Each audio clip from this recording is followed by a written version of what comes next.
பக்கங்கள். Hi friends, இது மாலிகாவின் கேளுங்க கதை கேளுங்க. மானஸ் எழுதிய கோடைக்கால மின்மினி, அத்தியாயம் 33. உங்கள் மனம் அழகானதாக இருந்தால் நீங்கள் காணும் காட்சிகளும் அழகாகவே இருக்கும். சாக்ரட்டிஸ் வரிகள். வாசுகி இழுத்து அடிக்கத் தொடங்கியதும் அமைதியாக வாங்கி கொண்டான் அர்ஜுனன். அதில் கோபம் கொண்டவர், வாயை திறந்து பேசி தொலடா என்றார். சில நிமிடங்கள் அமைதியாக அடிகளை வாங்கி கொண்டவன், இந்த அடியை அன்னைக்கே அடிச்சிருந்தா இத்தனை நாள் நான் வீட்டு வேலை செஞ்சு கஷ்டப்பட்டிருக்க மாட்டேன்ல என்றான் கூலாக. அதில் கடுப்பாகி மீண்டும் அவனை இழுத்து அடிக்கப் போக அவரிடம் அகப்படாமல் நழுவினான். இன்னும் ஒரு அடி மேலே விழுந்தது என்று இழுத்தான். என்னடா பண்ணுவ? சேகர் செத்துடுவான் என்றான் வடிவேல் பாணியில். அதை கேட்டு சிரித்து விட்டார் வாசுகி. சட்டென்று அவர் கன்னம் பற்றி முத்தம் வைத்தவன், சாரி மம்மி என்று விட்டு வெளியில் ஓடினான். டேய், எங்கடா போற? பசங்க கூட ஊர் சுத்த? அடப்பாவி, நான் கூட நீ திருந்துட்டியோன்னு நினச்சேன்.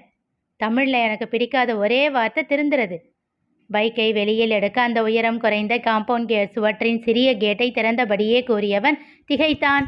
அங்கே தன் காரில் சாய்ந்து நின்றிருந்தான் ரகு. அவனை கண்டு முதலில் திகைத்தாலும் பிறகு சுதாரித்து, இங்கே என்ன பண்ணுற நீங்க என்றான். யாரை இப்படி கேட்கிறான் என்று யோசித்து கொண்டே வெளியில் வந்து எட்டி பார்த்தார் வாசுகி. ரகுவை கண்டு, அட ரகு, வாப்பா, ஏன் அங்கே நிற்கிற என்றார். அவரை கண்டு புன்னகைத்து விட்டு அர்ஜுனனை முறைத்தபடியே, சார் எங்கே கிளம்பிட்டீங்க என்றான். ஊர் சுத்ததான், வேற எங்க? வாசுகி கடுப்போடு கூறினார். ஓஹோ என்றவாறே அவன் மேலிருந்து பார்வையை அகற்றாமல் உள்ளே வந்தவன் கேட்டை மூடி முன்னால் நின்று கொண்டான். யோ தள்ளியா, நான் வெளியே போகணும். அவன் தலையில் நங்கென்று கொட்டினார் வாசுகி. மரியாதையா பேசுடா. போங்க மம்மி, இந்த ஆளுக்கெல்லாம் என்ன மரியாதை? டேய் விடுங்கம்மா, நீங்கள் உள்ளே போங்க, அவன் வருவான். யாரு வருவா? நான் மாட்டேன், போயா. இத்தனை நாள் வீட்டில் இருந்ததே கடுப்படிக்குது என்றவாறே வேகமாக மூச்சை இழுத்து பிடித்து கொண்டு ரகுவை அந்த இடத்திலிருந்து தள்ள முயன்றான். பதறிவிட்டார் வாசுகி. டேய் பைத்தியக்காரா, என்னடா பண்ணுற? விழுந்துட போறான்டா. யாரு? இந்த ஆளா? போங்க மம்மி, காமெடி பண்ணிக்கிட்டு. ஒரு இன்ச்சு கூட நகர்த்த முடியாது, அப்படியே மலமாடு மாதிரி நிற்பான். அப்போ நீ தாண்டா காமெடி பண்ணிக்கிட்டு இருக்க. அதுதான் தெரியுதில்ல ஒன்றும் பண்ண முடியாதுன்னு. அப்புறம் ஏன் தள்ளுற? முடியாது, நான் வெளியே போகணும். சிறு பிள்ளையாய் அடம் பிடித்தான். ரகுவோ அசையாமல் அப்படியே நின்றிருக்க அவனை பாவமாக பார்த்தான். அவன் கண்களாலேயே உள்ளே போ என்பதை போல் ஜாடை காட்ட முகத்தை சுருக்கி ஒரு காலை உதைத்து கொண்டான் அர்ஜுனன். அவன் சட்டை காலரை பிடித்து வீட்டுக்குள் இழுத்து வந்தான் Raghu. Mummy please help me. 2 அடி போட்டு இழுத்துட்டு வாப்பா. What did you say? Oh my God, you are not my mummy, my enemy. உள்ளே இழுத்து வந்து நிறுத்திய ரகு அவன் பின்னந்தலையில் அடித்து, இந்த இங்கிலீஷுக்கு ஒன்றும் குறைச்சல் இல்லை சோட்டா பச்சா என்றான். உட்காருப்பா, காஃபியா டீயா? எதுவாக இருந்தாலும் ஓகேம்மா. அப்போ சோப் ஆயில் கொடுங்க மம்மி என்றான் அர்ஜுனன் கடுப்பாக. அவர் சிரித்து கொண்டே உள்ளே செல்ல ரகு அங்கே இருந்த சேரில் அமரப்போனான். சட்டென்று அவன் கைப்பிடித்து நிறுத்தியவன், நோ, அது என்னோடது, யாரும் அதில் உட்காரக்கூடாது. அதுதான் இவ்வளவு பெரிய சோஃபா இருக்குல்ல, அதில் போய் உட்காரியா என்றான். அவனை ஒரு விதமாக பார்த்து கொண்டே சென்று சோஃபாவில் அமர்ந்தான் ரகு. அவனை முறைத்து கொண்டே அந்த சேரில் அமர்ந்தான் அர்ஜுனன். ரகுவிற்கு அவன் செயல்கள் சிரிப்பை வரவழைத்தாலும் வெளியில் காட்டாமல் அடக்கி கொண்டான்.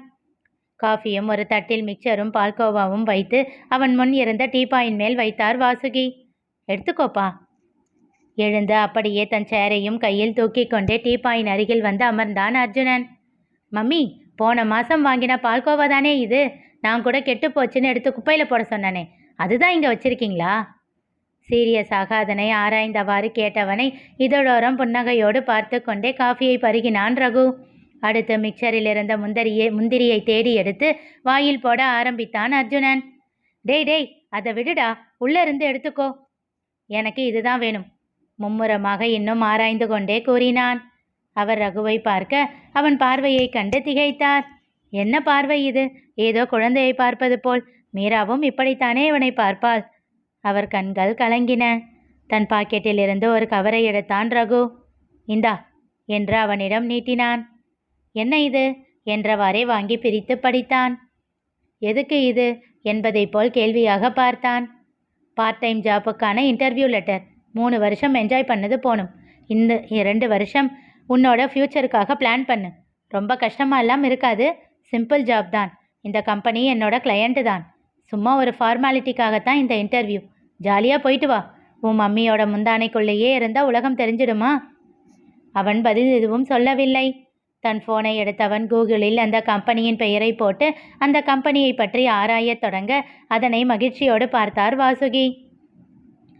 ரகு பார்வையை வீட்டில் சுழல விட சுவற்றில் மாலையோடு இருந்த புகைப்படத்தை பார்த்தான். 35 வயது மதிக்கத்தக்க ஒரு ஆணும் அவர் அருகில் 10 வயது மதிக்கத்தக்க சிறுவனும் இருந்தார்கள். எழுந்து அதன் அருகே சென்றான். அந்த சிறுவனை தன் விரல் கொண்டு வருட, அது என் அண்ணன் என்றான் அர்ஜுனன் பார்க்காமலேயே. அவன் வாசுகியை பார்த்தான். 14 வருஷம் ஆச்சுப்பா, ஒரு ஆக்சிடெண்ட், 2 பேரும் ஒரே நேரத்தில் என்று விட்டு நிறுத்தினார். இவனுக்கு அப்போ 7 வயசு என்றார் அர்ஜுனனை காட்டி. அப்போவே வேலைக்கு போயிட்டு இருந்தீங்களா, அப்புறம்தான் போக ஆரம்பிச்சிங்களா? முதல்ல வேலைக்கு போயிட்டு தான் இருந்தேன். நந்து பிறந்தப்போ நிறுத்தினேன். அவர் இறந்ததுக்கு அப்புறம் மறுபடியும் போக ஆரம்பிச்சிட்டேன். திகைத்தான் ரகு. என்ன பேர் சொன்னீங்க? நந்தகுமார் என்றான் அர்ஜுனன் இன்னும் பார்வையை ஃபோனில் வைத்தபடி. இன்னும் அதிர்ந்த அவனையே ரகு பார்க்க, என்ன ஆச்சுப்பா என்றார் வாசுகி புரியாமல். சாரோட ஃபுல் நேம் ரகுநந்தன், அதான் ஃப்ரீஸ் ஆகி நிற்கிறாரு என்றான் பார்வையை மாற்றாமல். இப்பொழுது வாசுகியும் திகைத்தார். அர்ஜுனன் ரகுவிடம் நடந்து கொள்ளும் விதம் ஏன் என்று புரிய அவர் கண்களும் கலங்கின. சில நொடிகளில் தன்னை சரிப்படுத்தி கொண்டு, அம்மா, ஆக்சுவலாக உங்ககிட்ட ஒரு ஹெல்ப் கேட்க தான் வந்தேன் என்றான் ரகு. ஓ, ஹெல்ப்பு வாங்கத்தான் இந்த ஹெல்ப்பை பண்ணீங்களா? இப்பொழுது வாசுகி அவனை திட்டவில்லை. இன்னும் சொல்லப்போனால் இருவரும் அவனை கண்டுகொள்ளவே இல்லை. சிறு புன்னகையோடு இருவரும் பார்த்து கொண்டனர். சொல்லுப்பா, என்ன வேணும்?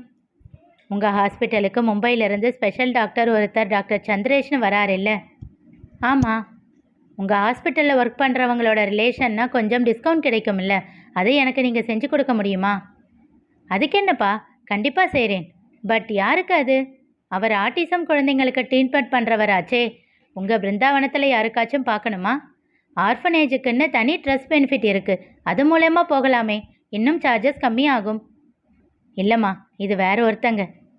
சரிப்பா, அப்போ நான் பண்ணித்தரேன். தேங்க்ஸ்மா.